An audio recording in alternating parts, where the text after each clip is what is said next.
Well, hey there, YouTube guys and gals. Welcome to another YouTube video.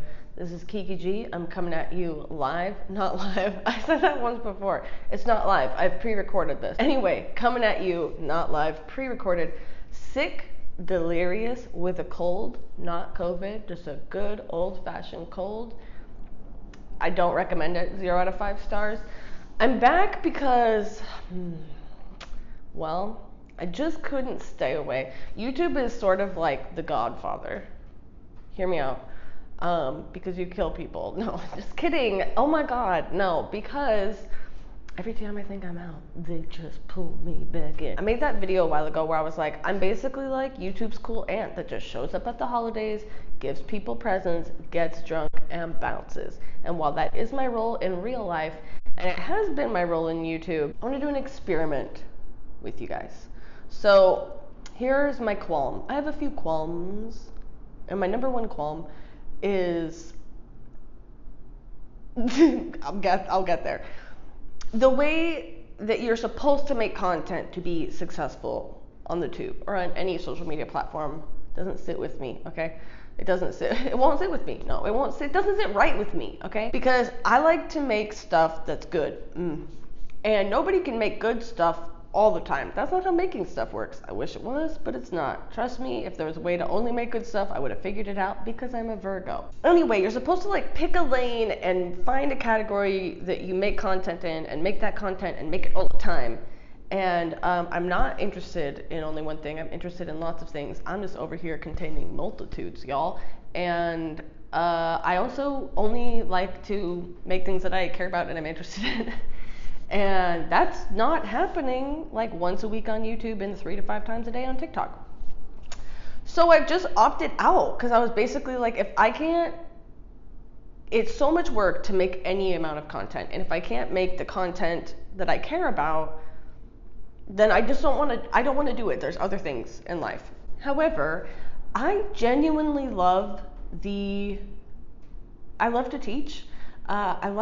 I like the chucks and the gigs. I like to make people laugh, and I also like the human connection part. I like having talked about my acne and the messages that you guys send me. I enjoy YouTube in a lot of ways.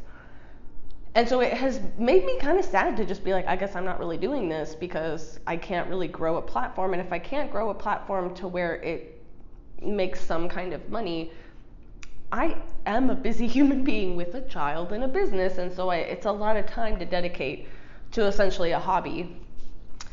But I've decided, fuck it. I'm going to try and see what happens if I just make content. So this is my little plan. I'm just going to tell you guys my plan. I'm going to make YouTube videos every 2 weeks. Every time I've gotten back in the YouTube saddle, I've been like, okay, I'm going to make content once or twice a week. And I always stop after a few months because the type of stuff I make isn't, for some reason people don't just like automatically click on videos of me drawing Stefan from Vampire Diaries in a coloring book. It's like, why is that not search terms? You know, why is that not keywords? Why is that not algorithm? You know, whatever. So anyway, I put a lot of work into making videos often and then I get burnt out. And so what I'm going to do is I'm just going to realistically, I think I can make 2 YouTube videos that I care about a month. And I think I can make a TikTok once a week. So on Thursdays at 8:30 p.m. Eastern Standard Time. Every other week on YouTube and every week on TikTok. I'm going to put out some shit that I think is funny or that I think is interesting or that I think is helpful. And yeah, just see if we can like mutually get anything out of this. This makes it worth the amount of time I'm putting in to do it and have that be more manageable, because I really do.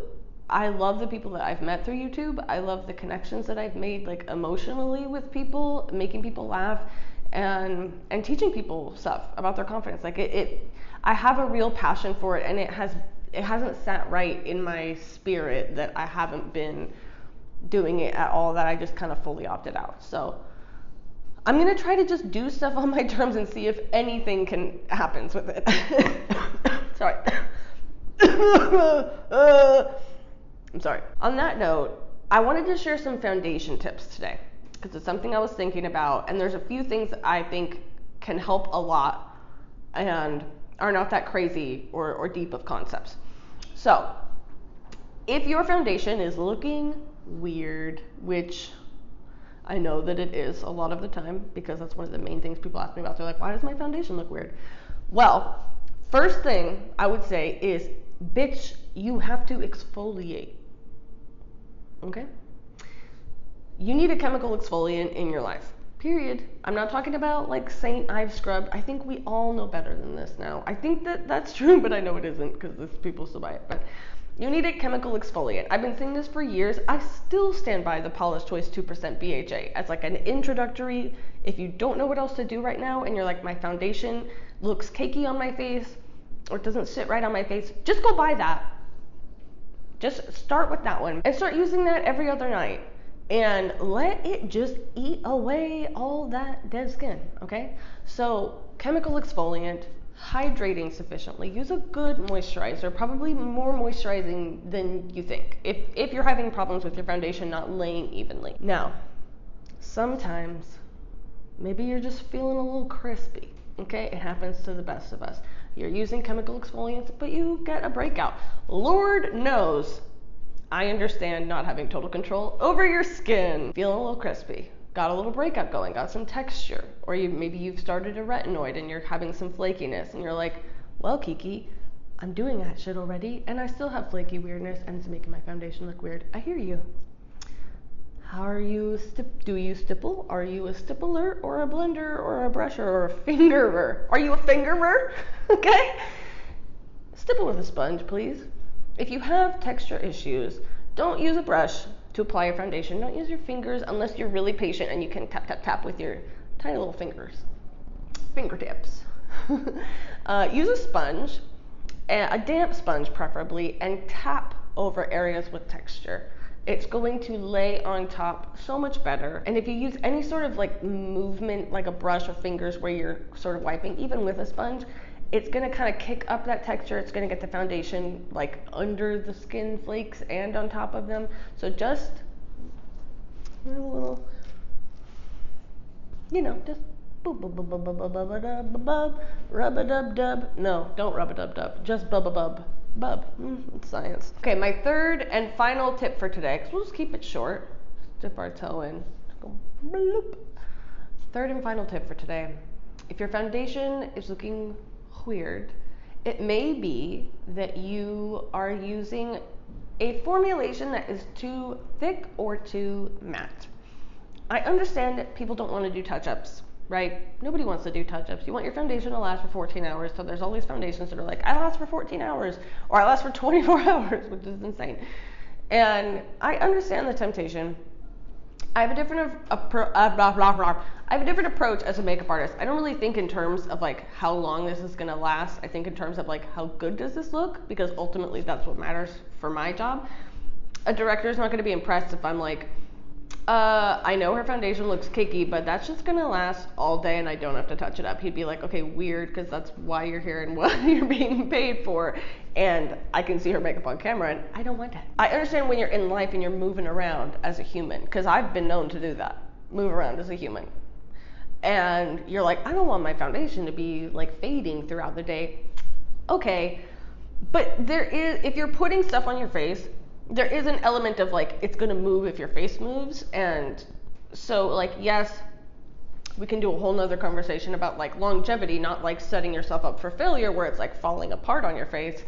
But at the same time, if your foundation looks cakey or flaky or just like textured, or you just feel like you can see it too much, I'm going somewhere with this, and you're using a foundation that is matte or is like has any kind of wording in it about like bragging about how long it lasts. Hey guys, it's Kiki. I just wanted to give a little commentary from the editing room. I'm editing this video right now, and I just wanted to apologize to all of my fans for not making any kind of dick joke or inappropriate joke just now when I said bragging about how long it lasts. I feel like I really let you guys down. I know that's not what you expect from me, and I will do better going forward.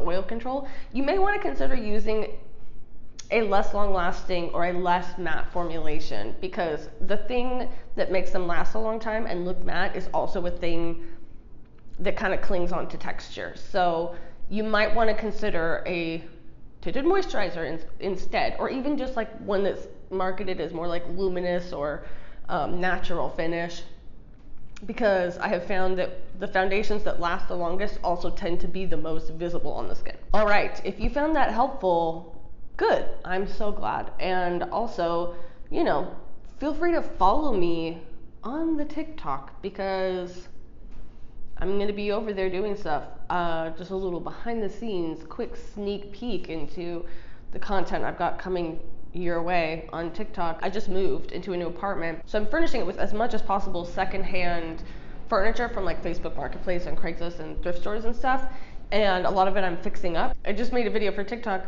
where I am fixing up a vintage chair, and spoiler alert, there's a lot of content of me just humping the air while I spray paint a chair. So if that sounds interesting to you, if that sounds sensual to you, follow me on TikTok. It's the same as my Instagram, Kiki and the Jets, like Benny and the Jets, but Kiki, because my name is not Benny, unless you think I should change it. Should I change it to Benny?